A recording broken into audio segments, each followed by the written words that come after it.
Your Excellency, the President of the Federal Republic of Nigeria, Your Excellencies, heads of state and former heads of state, distinguished guests, ladies and gentlemen, and above all, Dr. John Payden, all protocols observed. It is an honor to participate in the launch of Dr. Payden's book on the challenges of leadership in Nigeria as exemplified by the life of President Buhari.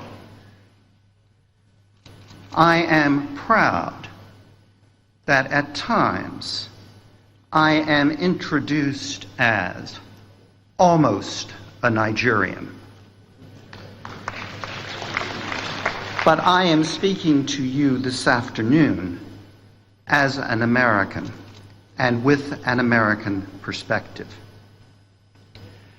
Dr. Payden has known His Excellency the President for a long time, and his engagement with this fascinating country is deep. His academic contributions are celebrated, ranging from his magisterial biography of Muhammadu Bello to more recent works on elections and conflict prevention and management, all tied together by the imperative to preserve Nigeria's unity. He is renowned as a teacher and an academic statesman in the United States and in Nigeria, as more than a few of us in this hall can attest. He has also patiently introduced numerous American policymakers and diplomats to Nigeria's rich complexities. He really cares about Nigeria. As His Eminence the Sultan of Sokoto once introduced him, he is, quote, a Nigerian of a slightly different color, end quote. It is altogether characteristic of the man that he has donated 4,000 books and papers on Nigeria and Africa to the George Mason University Library, the largest public research university in the Commonwealth of Virginia. I am no academic. Rather than pushing forward the frontiers of knowledge, as Dr. Payden does, my preoccupation at the Council on Foreign Relations has been to think hard about U.S. policy. And foreign policy is not a zero-sum game. Strong ties between the United States and Nigeria are good for the national interests of both countries. John Payden and others, I count myself among them, work hard to convince successive administrations in Washington and the wider American public of Nigeria's importance to the United States, to Africa, but also to the world. At various times, my countrymen have focused on Nigeria's role as a major supplier of oil and gas. At other times, on Nigeria's peacemaking and peacekeeping vocation. President Muhammadu Buhari has been involved in all of these activities, as Dr. Payden shows. But if, in general, we Americans have not paid enough attention to Nigeria, until late, we certainly did not focus enough on the giant of Africa's pilgrimage towards democracy and the rule of law. This was not good policy for the United States, and probably not for Nigeria. For example, we Americans were rather too willing to look the other way when rigged elections before 2015 denied office to the candidate with the most votes. Similarly, at present, I think we Americans fail to appreciate the stress on the Nigerian secular and democratic state caused by its present challenges, made more difficult by international economic circumstances.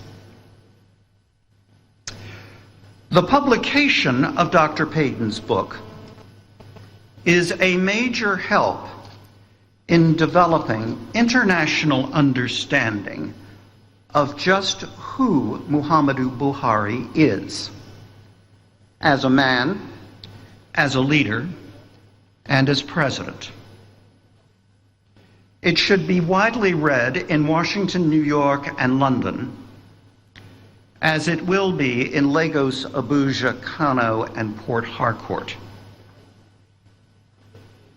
In his book, we see Muhammadu Buhari's own personal pilgrimage from military rule to democracy, which he himself perhaps best expressed in his magnificent December 2014 speech in London at the Royal Institute of International Affairs, better known as Chatham House.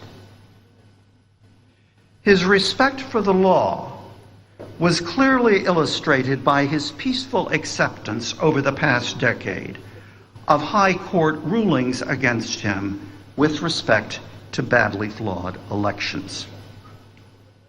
Dr. Payton's book also introduces us to other themes less well known, at least internationally.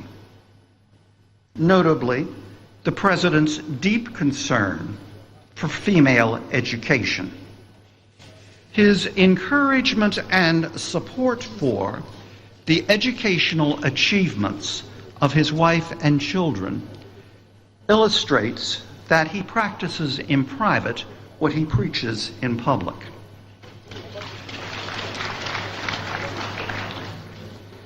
Emerging from Dr. Payton's book is Muhammadu Buhari's consistent patriotism on his life pilgrimage, when he was a serving military officer, a military chief of state, and now, as president, facing the humanitarian challenges in northeast Nigeria, the renewed insurrection in the Delta, conflict in the Middle Belt, and the worldwide fall in oil prices.